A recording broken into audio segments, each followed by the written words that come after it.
We've all been there on holiday to somewhere like Egypt, and we've seen in some of the shops that they have fake Rolexes for sale. They're usually pretty rubbish. You can tell from arm's length they're not real.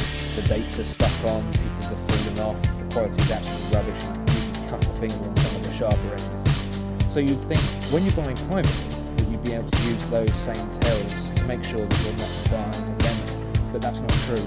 Fake watches now are getting better and better, and we're here to help show you why you need to be extremely careful if you're looking to buy a watch.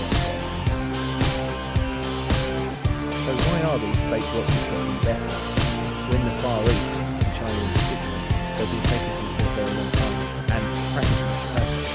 They're even taking the machinery that the Swiss use to make these watches, so the fine tolerances are getting better. They even go so far as to fake cars. The Land Rover Evoque, for example, has been duplicated both inside and out and sold in China from the hand. So because of these improvements, the differences between the real watches and the fake watches are getting harder and harder to tell. And we're going to show you some of the very, very fine differences. Unfortunately, the differences between the two are very subtle, so we're going to have to show you in extreme detail how to spot the difference between the real and the fake. First of all, we'll start with the case. There's actually no perceptible difference, even with magnification, between the size and the shape of the case. The finishes are identical, polished and glass. The only real way to tell the difference is by the text on the right and the top of the bottom. The crown, again, is very hard to push to tell the difference. You look right down at the groove to see that the machinery on the face is slightly more coarse than on the groove. The bezel again is very different to between the two. With the bottom bit on the face being slightly more bent and the loom being slightly bent. On the genuine watch, the numbers in the bezel are applied in plastic via a PVD process, whereas on the fake the numbers are angled.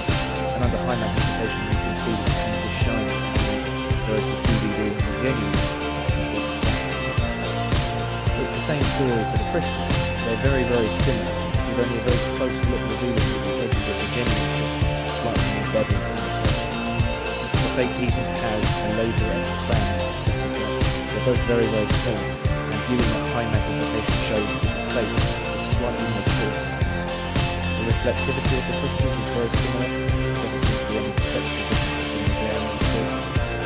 But one of the larger differences is the magnifying window, which is coarser on the fake and has a more blue anti-reflective coating, which doesn't do as good a job at cutting out the glare.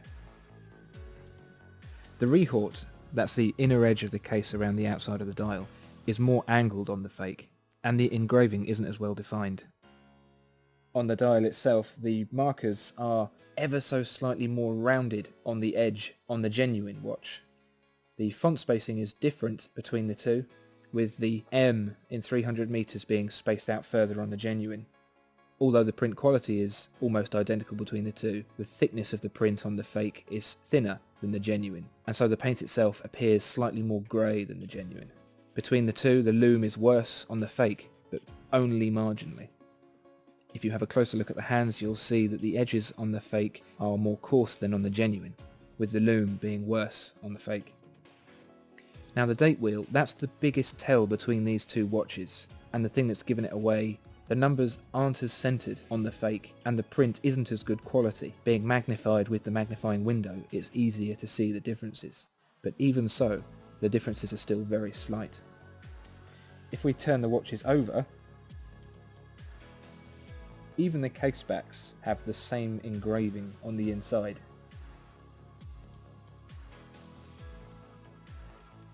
When we take a look inside the watches, it becomes clearer which is the fake. The genuine Rolex, of course, has a genuine Rolex 3135, whereas the fake has a fake ETA 2824. It's actually a fairly good copy of a 2824, but is nothing like the 3135. The bracelets tell a similar story, with the links and the clasp being very, very close to each other. Really the biggest tell are the tolerances on the screws, which don't sit as flush on the fake, and the text engraved on the clasps isn't as neat on the fake.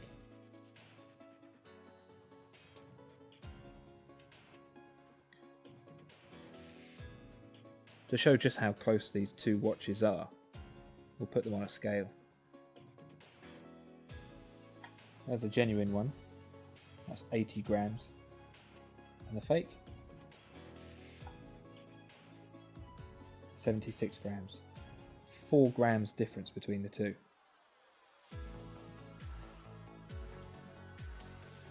So fakes are getting harder and harder to tell, and the differences are only going